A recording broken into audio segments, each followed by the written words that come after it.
Medications injected into the subcutaneous or fatty tissues just beneath the dermis move into the bloodstream faster than they would if given by mouth, but slower than they would if injected into muscle or into a vein. This is because subcutaneous tissue contains fewer and smaller blood vessels, making this an appropriate route for slow systemic absorption of small amounts of non-irritating aqueous solutions, such as insulin and heparin. The subcutaneous route is appropriate for injecting up to 1 milliliter of fluid. The medication must be water-soluble and strong enough to be effective, but it cannot be harmful to surrounding tissues. Into which areas is it safe to administer a subcutaneous injection? Most sites are safe, unless they cover a bony prominence, have large blood vessels, or are inflamed, excoriated, tender, or edematous. Subcutaneous injection sites should also be free of scar tissue, and they should not be on a limb that is paralyzed or inactive due to neurological impairment or joint disease. Common subcutaneous injection sites are the outer aspects of the upper arms and the abdomen, from just below the costal margins to the iliac crests. Other safe sites are the anterior aspect of the thighs, the scapular areas, and the upper ventrodorsal gluteal areas. For clients who receive subcutaneous injections regularly, it is important to rotate injection sites. Clients who have diabetes should choose one anatomic area and rotate injections within that site. This is because insulin is absorbed at different rates from different parts of the body, so rotating among areas could cause fluctuations in glycemic control. For example, insulin is absorbed fastest from the abdomen and the arms and slowest from the thighs and buttocks. It helps some clients to use an injection rotation diagram. They check off the specific site within the area when they self-inject and note the date and time as a reminder to move to the next site within that area for the next injection. Orderly rotation of injection sites minimizes tissue damage, keeps the medication absorption rate consistent, reduces discomfort, and prevents lipodystrophy, which is the wasting of subcutaneous fat. Next, you'll select the needle size and length based on the client's weight, the amount of subcutaneous tissue available at the selected site, and the angle of injection you'll use. A 1 or 2 milliliter syringe and an insulin syringe are the typical choices for subcutaneous injections. A good way to determine the insertion angle is to pinch the client's tissue at the site. If you pinch 1 inch of tissue, that's 2.5 centimeters, insert the usual 1/2 or 5/8 inch needle at a 45-degree angle. If you grasp 2 inches of tissue, use a 90-degree angle with a 3/8 to 5/8 inch needle. A 25 or 27 gauge needle is appropriate, although 30 gauge, 5/16 inch needles are available on 30, 50, and 100 unit insulin syringes. Most clients prefer the shorter, thinner needles, as the injections are less painful and there is less risk of injecting the drug into a muscle. For obese clients, pinch the tissue and then select a needle long enough to insert through the epidermis and the dermis and into the fatty tissue. You might need a 1-inch needle injected at a 90-degree angle. The upper abdomen is the best injection site for very thin, emaciated clients or older clients who have minimal subcutaneous tissue. For these clients, use a 5/8 inch needle inserted at a 45-degree angle.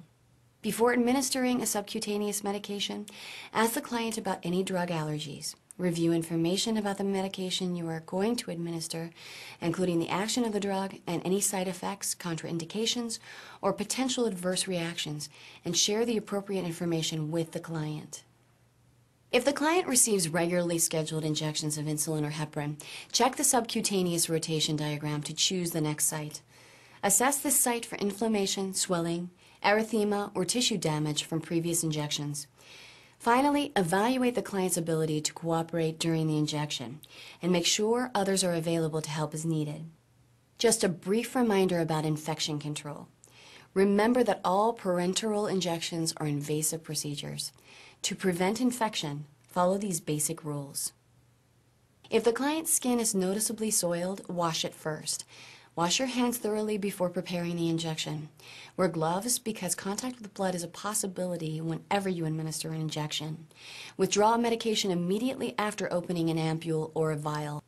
Do not let the needle touch unsterile surfaces, such as the other outer edges of the ampule. the outer surface of the needle cap, or your work surface.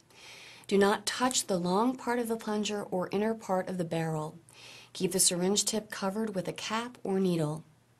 With an antiseptic swab or pad, use friction while cleaning the injection site in a circular motion. Cleanse from the center of the site and move outward. Now let's go ahead and demonstrate a subcutaneous injection of insulin.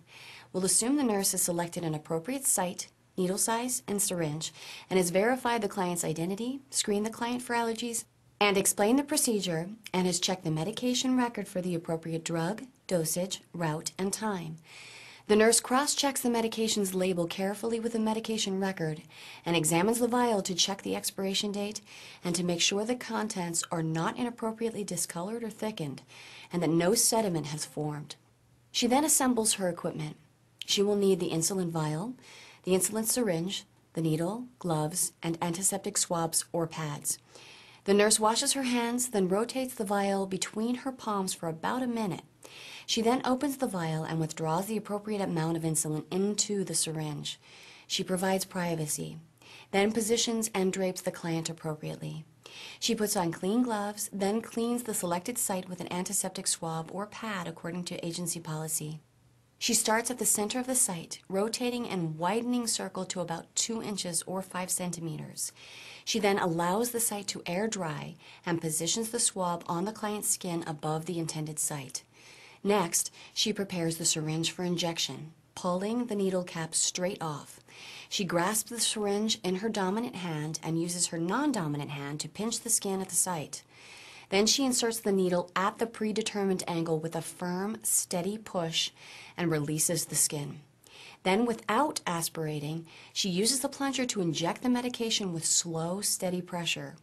The nurse then withdraws the needle quickly and places the antiseptic swab over the site, applying gentle pressure. She does not massage the site, both to avoid tissue injury and to keep the medication from being absorbed faster than intended.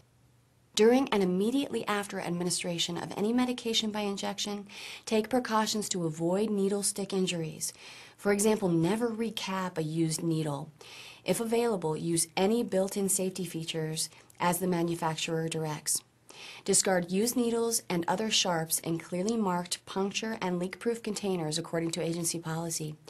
Never place a used needle in a wastebasket, in your pocket, or at a client's bedside. Also, following an injection, assess your client carefully for any adverse effects of the medication, such as nausea, dyspnea, or skin rash. Watch for behavioral changes that could be a result of drug toxicity. Report any problems to the provider.